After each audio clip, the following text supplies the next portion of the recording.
Good evening, ladies and gentlemen, and welcome to tonight's first big discussion on the artist and his or her audience. As you can see, we have a star collection of artists, some of the most renowned, some of the most highly paid, some of the most sought after in India. They are Anjali Elamenan, Bharti Kher, Atul Dodia, Jitish Kalat, and Singh. And over the next half hour, 45 minutes, depending upon how much you can take, we're going to talk about art, the artist and his audience, a subject, I warn you, that can be frequently highfalutin, often pretentious. Tonight, I hope it becomes simple and possibly even easy to understand. Let me start, Anjali Elamenan, with you, and let me start with a blunt, simple question. What is art? We all think we know, but can you define it? Or does, forgive my language, the wretched thing defy definition? That's such a hard one. Thanks a lot for giving me such a difficult one, Karan. But you know, what is art really requires volumes. It means, I would say that it means very different things to very many people, including all of us here on this panel. I don't think I can define that. I have to bow out of that question, because there are just too many definitions of what art is. But as far as I'm concerned, it's something that absorbs me, it's something that drives me, it's something that has a life of its own, and I'm its slave. Who defines art? The artist or the viewer or the buyer? Neither. I mean, none of them, I don't think. I think it is the critics, those who write, it's the philosophers. Over the years, it's been other people rather than artists who really define what art is. As I said, for each artist, the definition is different, each for themselves. Some rely on inspiration, some rely on satire, political message. There are many, many ways of art. And today there are something like 6 or 7 lakh artists in this country. And I don't think any of them could fall under the same definition at all. Bharti Kher, I read in Business Standard, and I think it was the 28th of July 2012, that an art collector, Anupam Podar, once bought cow pats made out of cow excreta from your husband Subodh Gupta. Were those cow pats art? Or if you pardon the pun, were they simply shit?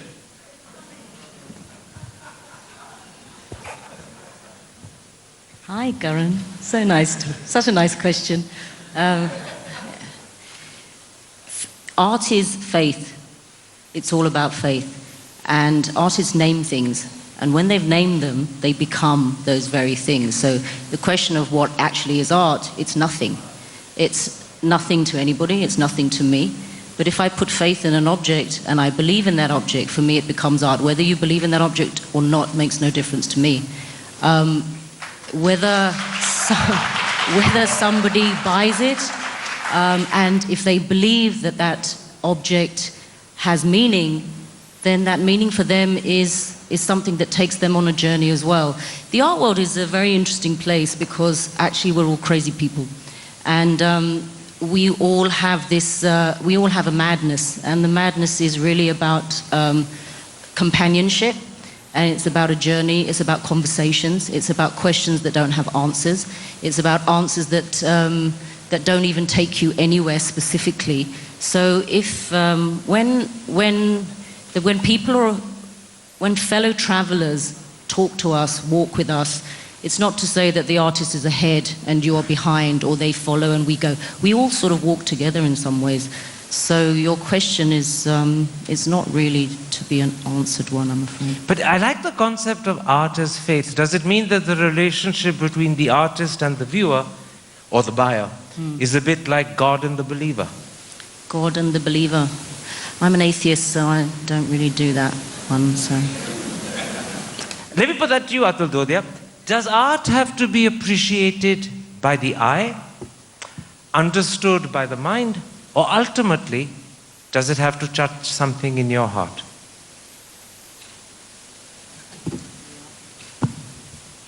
all of this, actually, because I mean, of course, it's a visual art we are talking about, and so you see it.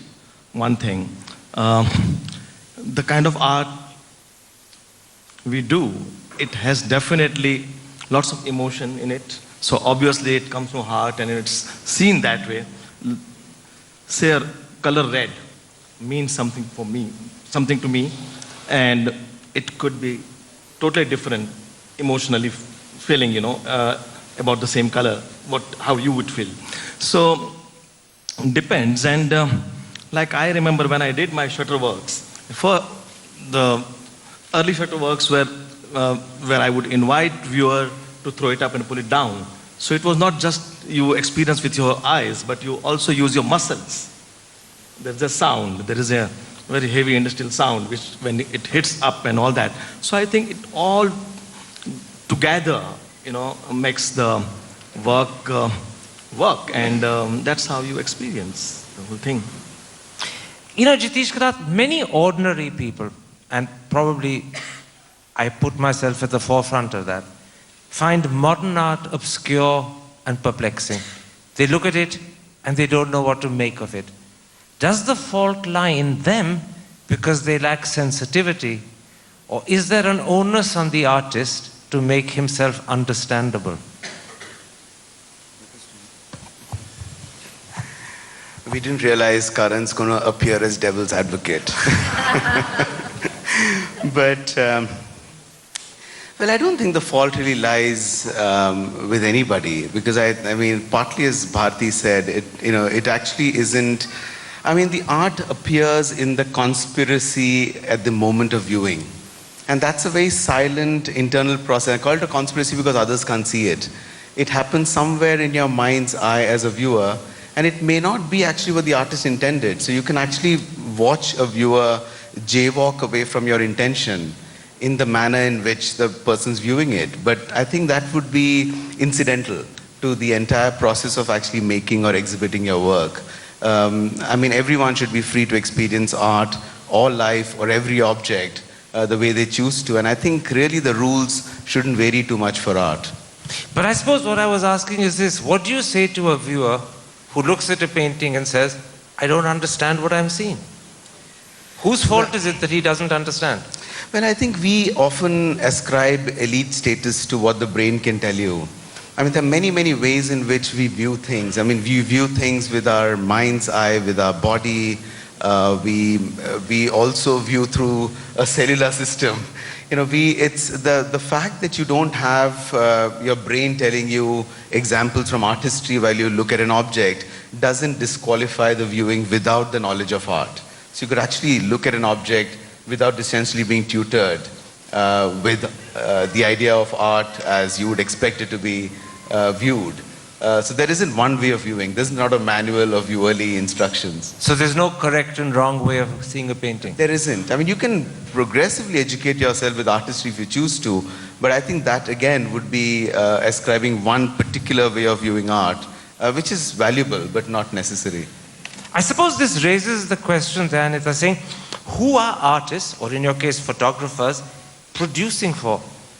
Do you take pictures for yourself? Do you do them for a selected, chosen buyer? Or do you do it for the vast audience, for a wider audience, for the general public? Who do you have in mind when you click the camera? I'm not a photographer, Karan. You got that wrong. I'm very pleased to say. I'm an artist, and photography is my raw material. I make images. Are photographers not artists? Are they a lower breed of human being? No, I think it requires being the author of your work to make art with it. I think just making photographs is not necessarily enough, certainly for me. That was what I had come to realize over many years, and went towards the book precisely because I wanted a form with that photography. Just the images were not enough for me. But I forgot your question. So who do you compose for when you click the camera? Is it for yourself, for a buyer in mind, or for a wide audience and general appreciation? I think you give too much importance to the buyer. You asked someone else that question. I don't think any artist is thinking of a buyer when they are working.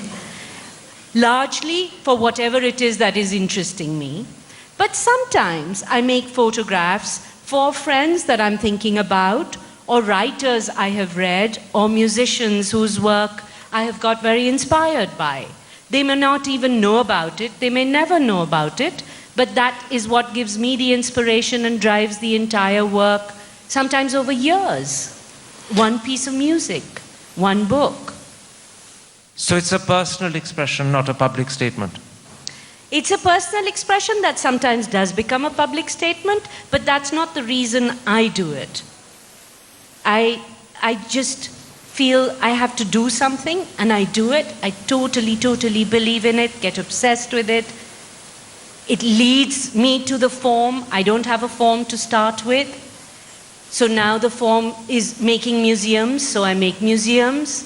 The form might change, but the work drives the form. It's not just making images. I think that's important to say. Anjali Ella Menon, I want to put that same question to you in a sense. Is an Anjali Ella Menon painting a personal expression or a public statement? And I'll ask you to explain, when you answer that, something you said in an interview to me for the BBC 15 years ago. You said, the struggle of the artist no one can share, not your friends, not your family. What I paint is selfish for me. Absolutely. I think one is self-driven, and I mean, a lot of people feel that the struggle of the artist is the struggle in the garret, where you suffer, where you have no money, where you starve. We've all been through that as well for brief periods. But the struggle of the artist is really finding your own path. Certainly, I know that there's a whole school of thinking that doesn't believe that the signature is important, but to find your own signature. And the second struggle, which very few people realize, is when you're trying to transition from one phase to the other. What do you keep? What do you reject? You can have sleepless nights over that sort of thing. I think we all have our problems with our own work, and that is the struggle. Bharti, there's a delightful quotation of yours from an interview you gave to Numero in February last year. You say, to make art, you mustn't be human. You have to leave the body you know and smell with your tongue, hear with your flesh, taste with your eyes, try to touch what you can't hear, and see with your nose. And as I read it, I said to myself, that's either terribly profound or utterly meaningless. Which is it? Explain to me. I'm completely baffled, but intrigued hugely. Of course, it's extremely profound, Karan. Of course it is. You know, there's a part of me that, as an artist, believes that I am not actually a human being. And when I make art, I sometimes go and I travel in another axis. And I believe that I can time travel. I become another person.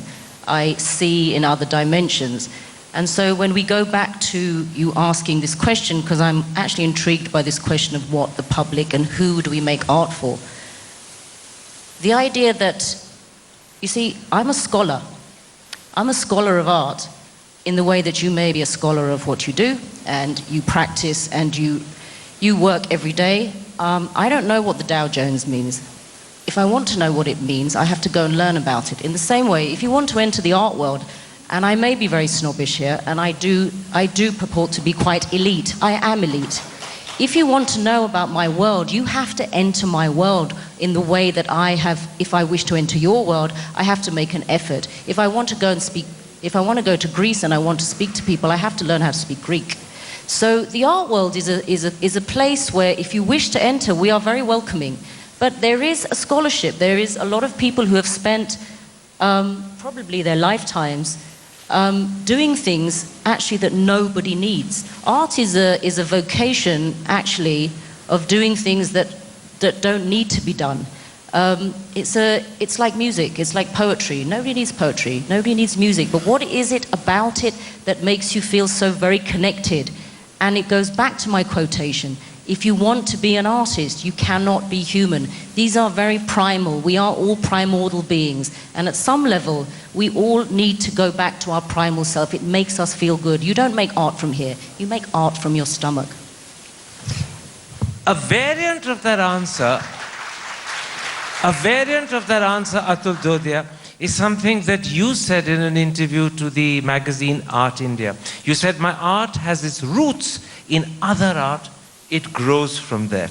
And I know from what I've read that your work often incorporates images from artists like Picasso, Cézanne, Rabindranath Tagore, Duchamp. But what happens to the viewer who doesn't recognize those images or those references? He or she is clearly lost. Now, does that worry you, or do you not care? Or do you say, like Bharti does, go educate yourself if you want to try and understand me, and if you won't, to hell with you? No, I won't say that. I think viewer is extremely important to me. I am not an artist who just sits in a kind of a ivory tower or in a very quiet place, keep on working, and that's it, and keep producing. As soon as I do something, there's this tremendous amount of need and urge to share with somebody. So it could be my mother, it could be my neighbor, artist friends, general public, and I never have this feeling about that there are special educated people who can only understand art. Because I have seen in my career about when you are exhibiting, sometimes even those who are well-versed, regularly visiting or gallery goers, coming to art exhibitions, but not necessarily sometimes the points which are supposed to be seen are missed. But a general lay person, very humble, they come and kind of, they make some remarks which are quite fantastic.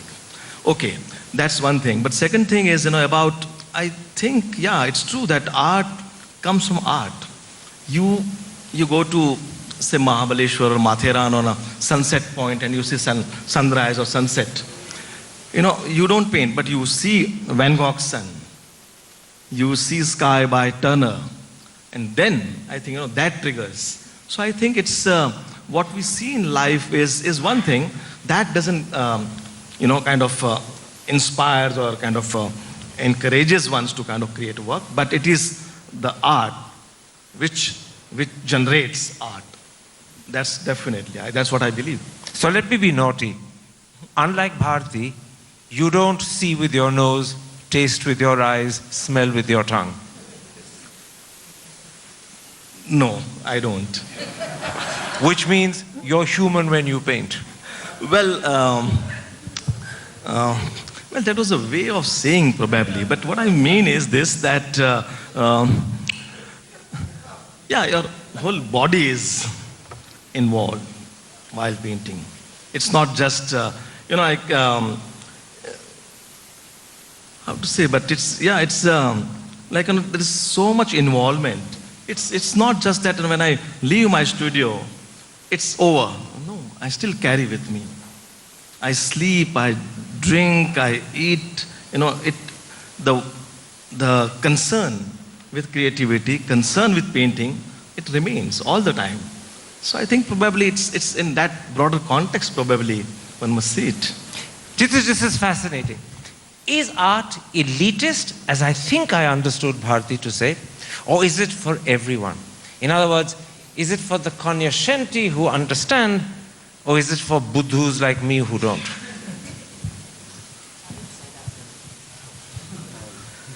I think in Bharti, in her defense, is saying that you didn't say that. I mean, I think, Karan, art is for everyone. I mean, it's, and it is possibly not everyone is able to access art. I mean, life takes its time to claim its time on you and your time. And I think, when art does take time out of your life, and few people can do that. And I think fundamentally maybe that's something we need to rectify, that probably art can actually be a way of thinking. That you actually, we think through language, and maybe I think at a very fundamental level within the education system, I think we can actually reinscribe a way of thinking where art can actually be a way to sharpen your faculties. Can I put it like this?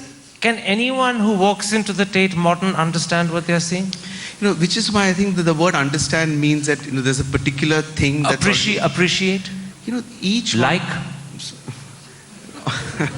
Well, to appreciate, to understand, and to like, you got to actually employ that same seat of elite knowledge called the brain. But I think there are many, many ways in which art is computed. So, like Atul said, that somebody can actually bring neither like, dislike, which is judgment, or particular forms of appreciation which you think is what you think is an understanding of art, and yet might come with a completely insightful way of actually accessing art, which I think is something that is possible. Doesn't always happen, but that's possible.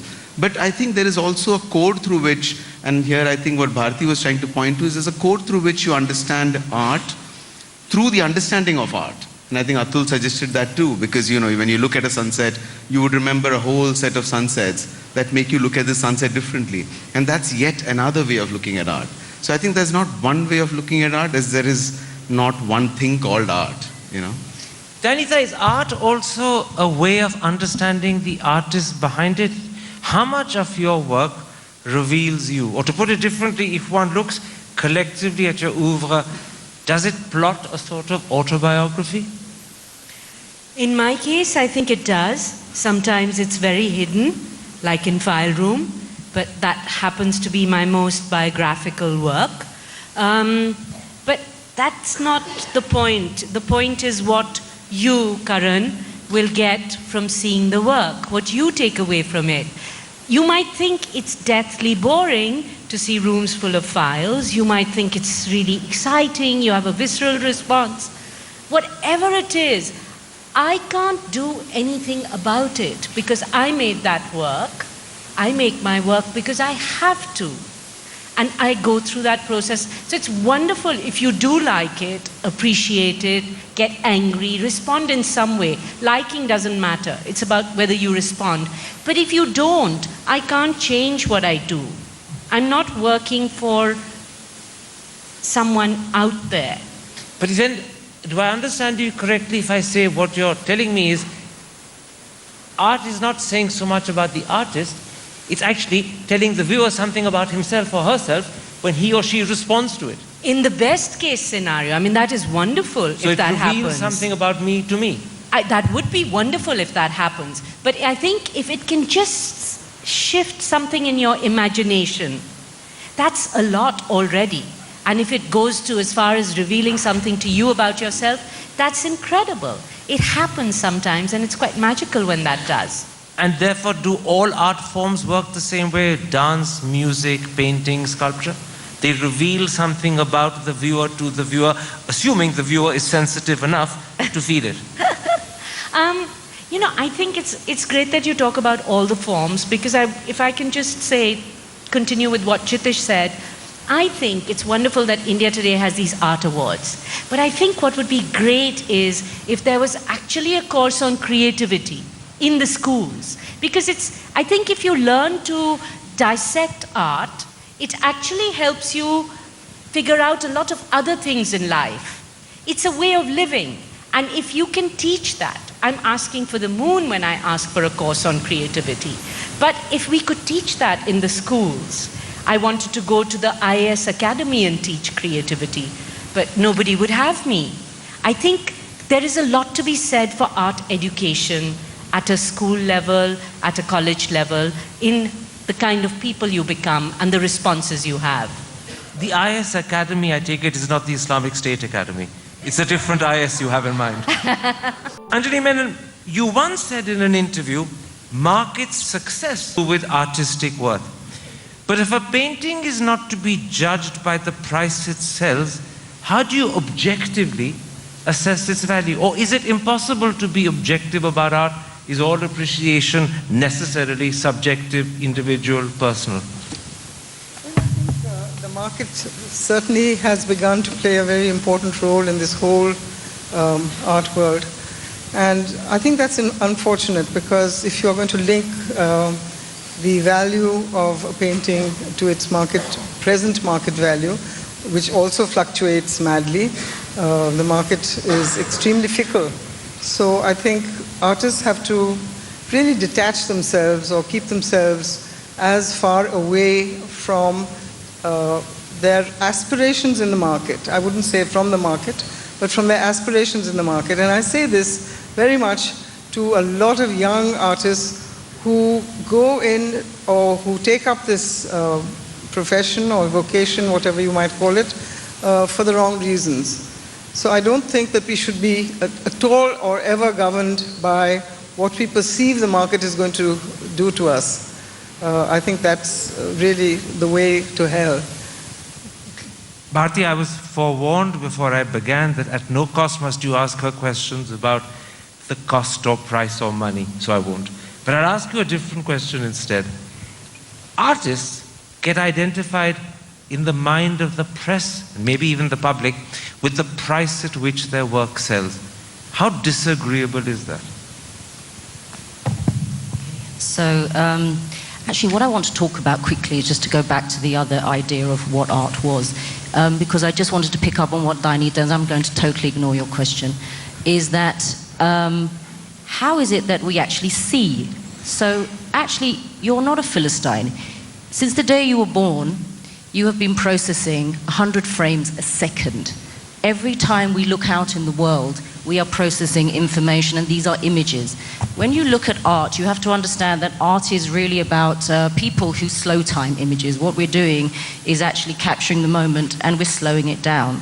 So sometimes what happens is that it becomes so slow that you think that you don't really understand it. You do understand it. You're seeing everything that artists are looking and making and seeing. You're seeing them every day. So what Atul was saying, again, I wasn't specifically saying that I don't care, but you also have to learn, and it's what Dainita was talking about. How do we make people relearn how and what it is they see? How do they hear? What are they listening to? What kind of sounds are they hearing? How do you process them and change them in your senses so that you can actually hear things that you see? I just wanted to say that because I feel that what happens I had a really amazing art teacher when I was at school, and I think for me that shaped my entire life. I think what I was taught was not only how to look at the positive, but I was taught how to look at negative space. And I actually never really understood that. And I'm 8 years old, and my teacher's saying to me, so look at this cup, and look at this bottle, and look at the table. Now I want you to draw everything that's not the table. You're sort of wondering, what is he talking about? I don't understand. And we spent literally a week drawing every single thing except the still life. And by drawing the space around the still life, the curtains, the table, Atul, myself, this chair, basically what you arrive at is this table. So a lot of the time, what art is a reversal of all the things that you know. It's not a question of not understanding. It's actually accepting that you do not understand. And that is the beginning of the premise of props looking at art, I think. Okay. I want to come back still to that question of the relationship between artist and money. Because whilst artists may not paint with money in mind, artists do survive by selling their paintings, and money is important for all artists. So at the end of the day, what's the difference between an artist who survives by selling his wares and a merchant and a trader? I'm asking him. Don't call it wares. I must tell you this story. It's, I think I was in third year at the JJ School of Art. And of course, before that, when I joined art school, my parents were told by neighbors, family, relatives, that he should not go to fine arts. He won't survive. I mean, it's like he will starve. There's no future. Let him do applied art. textile designing, interior designing, but not painting. But I was passionate, and my parents recognized that, and they allowed me. When I was in third year, I met an artist called Prabhakar Barve, late Prabhakar Barve in Bombay. And one of the things he told me that, of course, we all need money and, survive. Well, it's important thing, of course, otherwise how you do. But that's not an issue. You can. The most important thing is the creativity, your own work.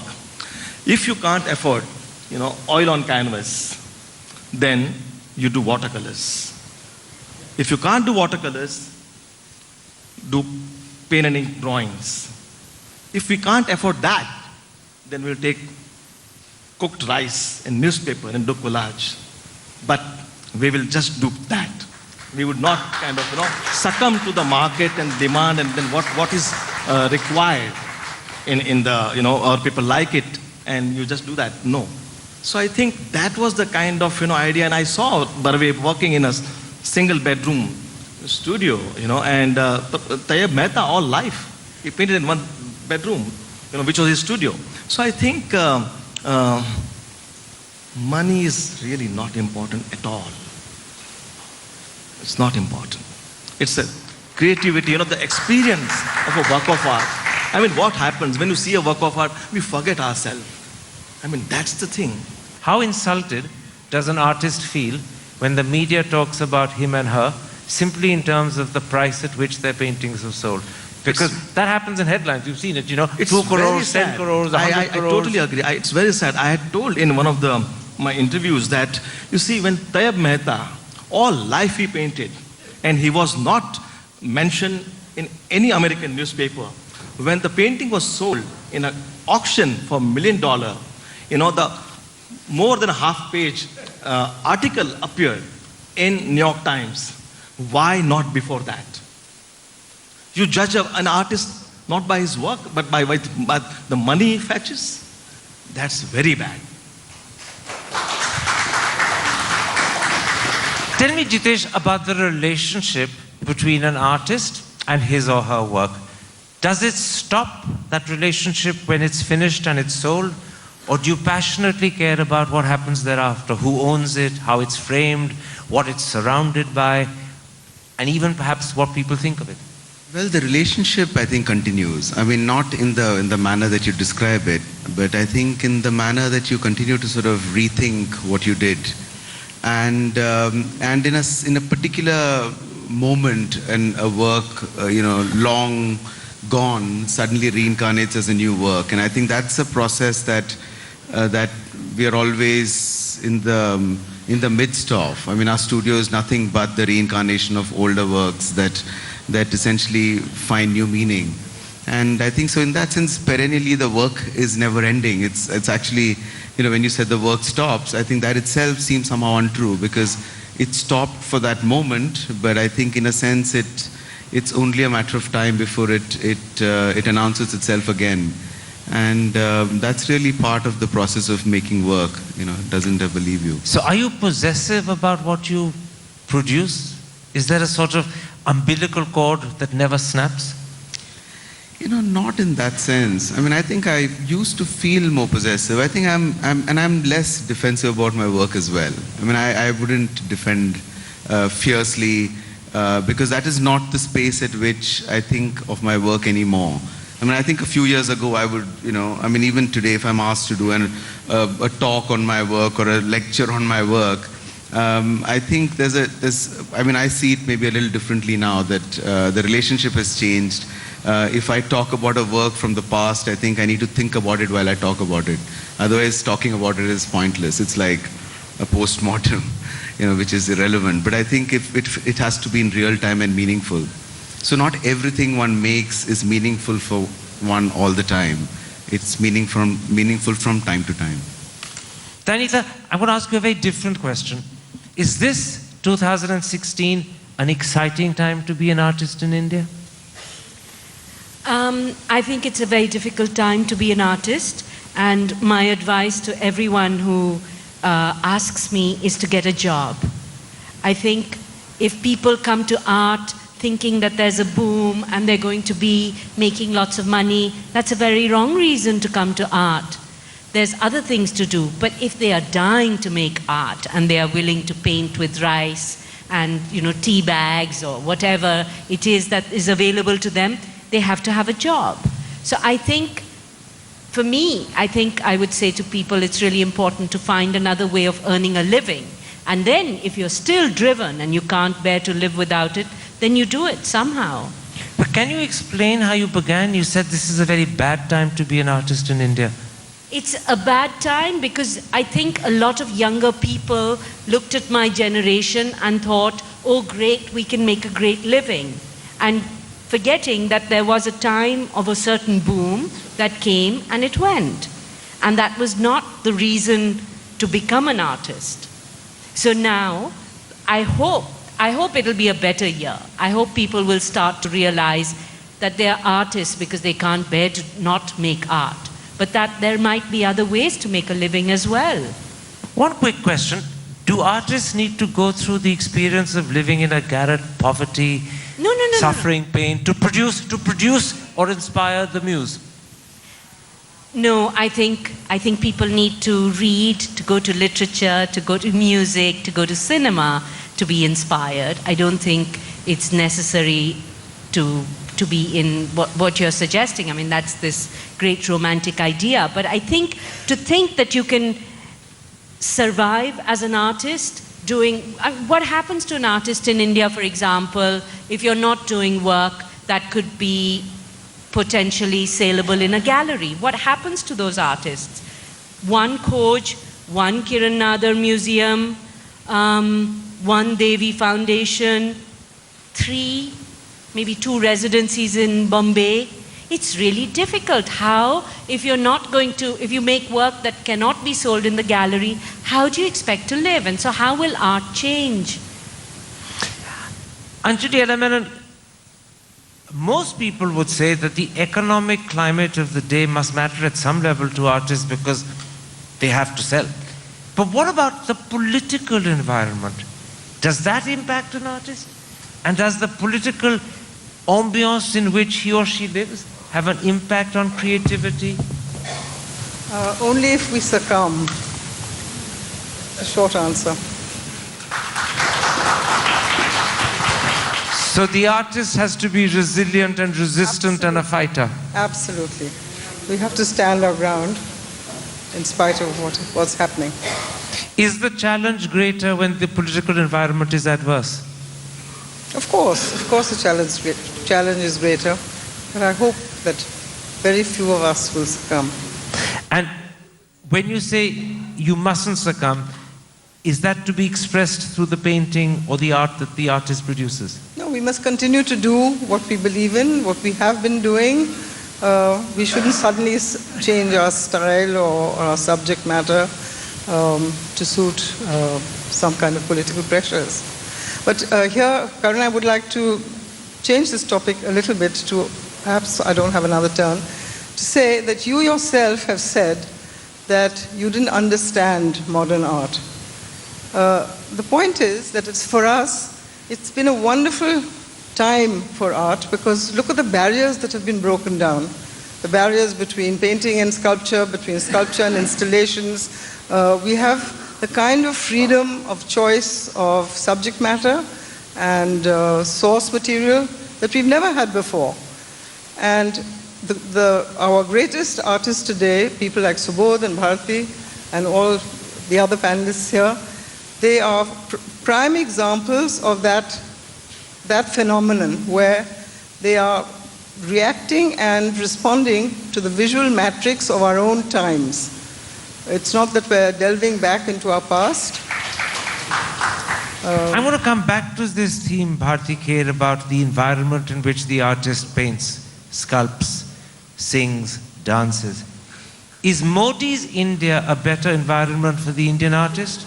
Or was Sona's India more comforting? Or does it simply not matter? Does the artist isolate himself and herself from the media's focus on what they call tolerance, intolerance, and the atmosphere?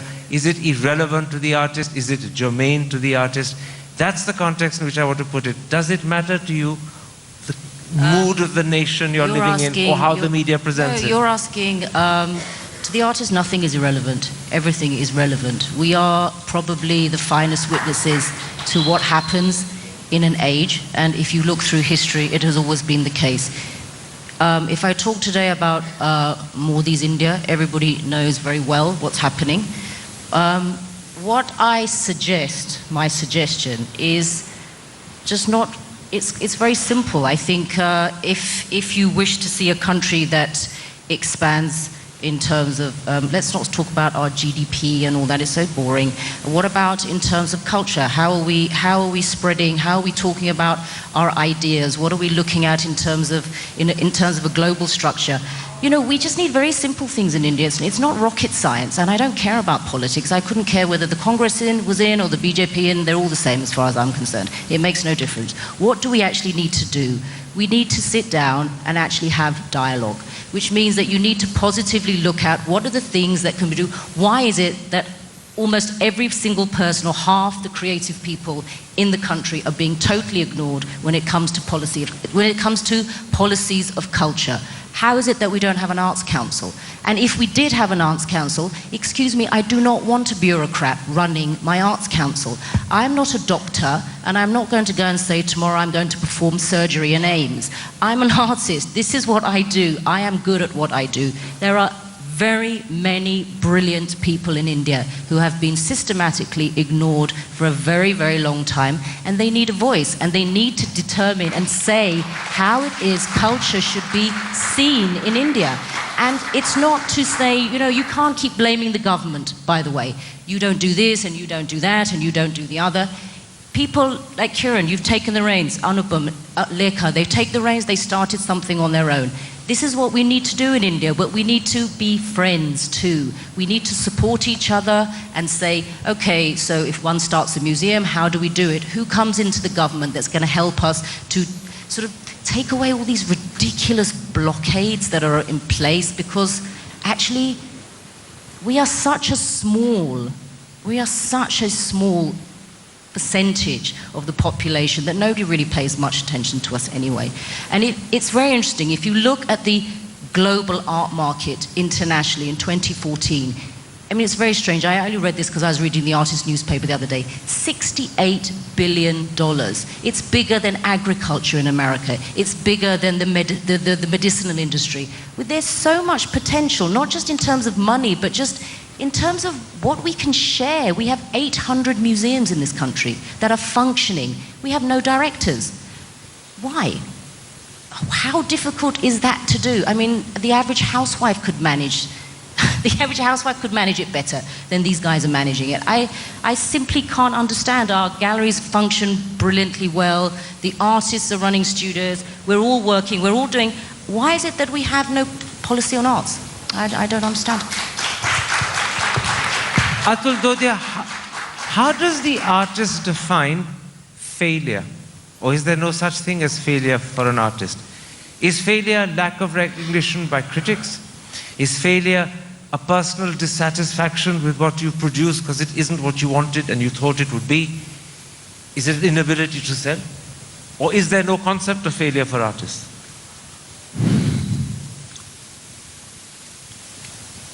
Probably there's no concept of failure. I tell you why. Because I think, when you do something, it's a process. Sometimes you take very long, few days to complete a work of art.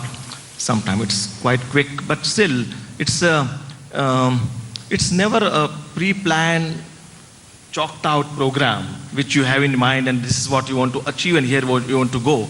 You don't know, actually you're finding. So the process is quite complex. In that context, I think it's you work and you try to do few things, but at the same time one would kind of, start seeing things in the process. Okay, this is where I'm going and this is where it should go.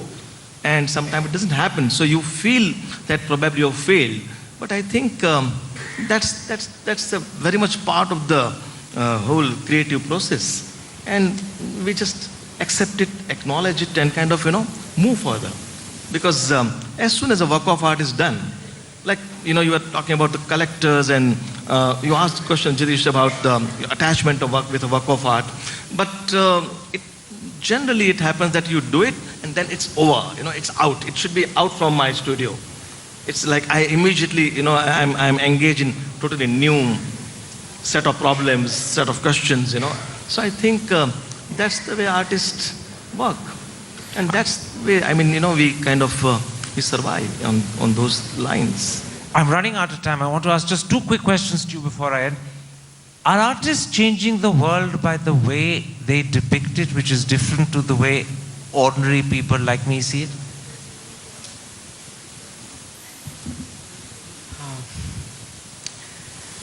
Well, artists, I think, cannot set out with the agenda of trying to change the world. I think it has to be, I think, in the process of probably changing themselves and hoping that the artwork carries the potential to transform a single viewer at any given moment in time.